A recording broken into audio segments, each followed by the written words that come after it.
कहते हैं जिस जिंदगी में संघर्ष की कहानी है उसका हर पड़ाव ही अफसाना है।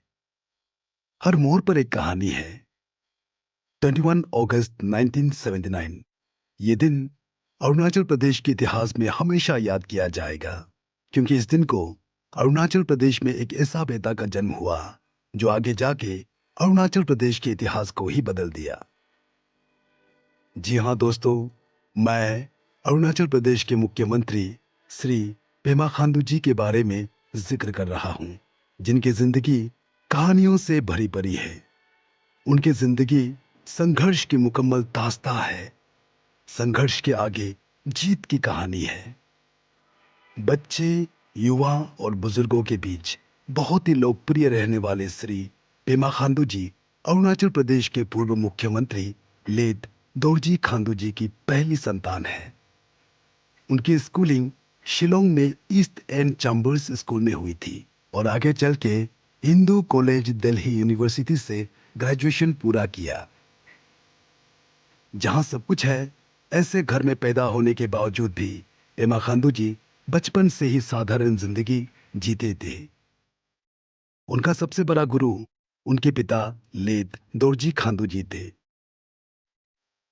उन्होंने अपने पिता से अक्सर ये सीखा है कि दूसरों को मदद करके इंसान को जो सुख, शांति और समृद्धि प्राप्त होती है वो कहीं और नहीं होती है।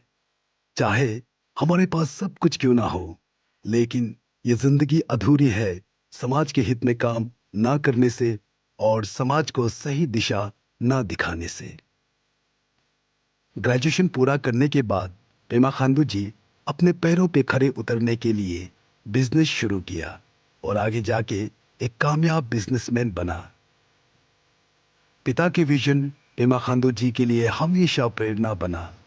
इसीलिए एक कामयाब बिजनेसमैन बनने के बाद उन्होंने सन 2010 में लोगों को सेवा करने के लिए तवांग जिले में एक पॉलिटिकल पार्टी में अध्यक्ष बना।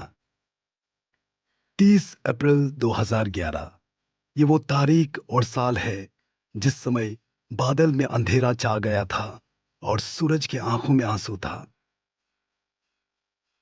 क्योंकि इस दिन को हम सबके चहेते, हम सबके दिलों में रहने वाले लेट दोरजी खांडू जी ने हम सबको अलविदा कह दिया था।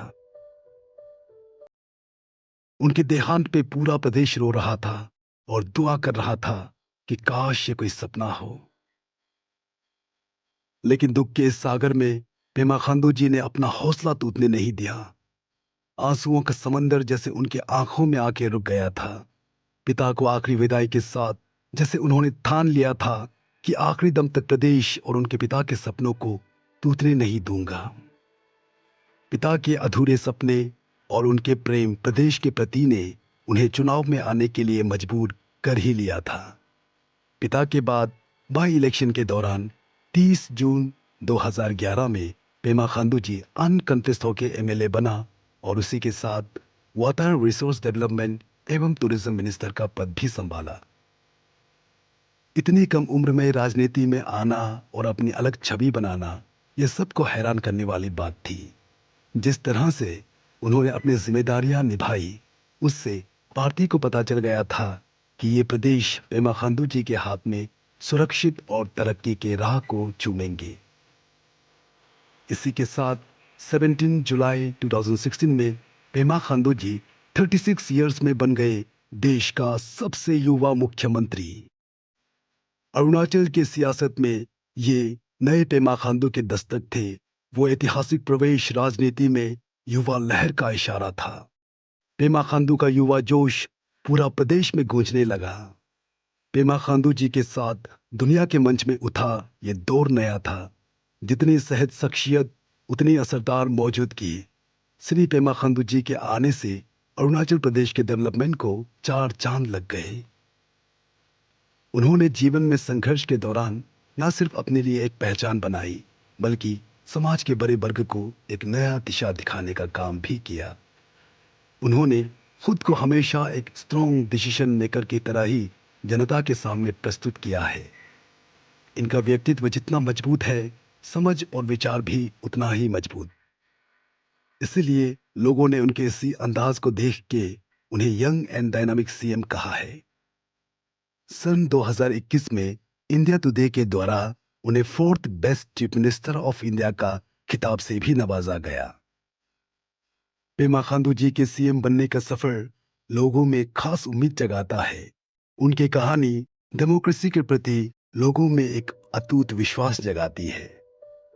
उनके जिंदगी में किसी भी चीज की कमी नहीं थी, फिर भी चल पड़ा इतनी कठिन राह पे, जहां चारों ओर चुनौती, मुश्किलें, उलझने और थकान भरी जिंदगी, जिसके कारण एक आधुनिक और विकसित अरुणाचल का सपना आज साकार हो रहा है। शायद यही था स्वर्गीय पिता का सपना जो आज साकार हो रहा है। शायद यही है सीख जो उन्होंने अपने पिता से सीखा है।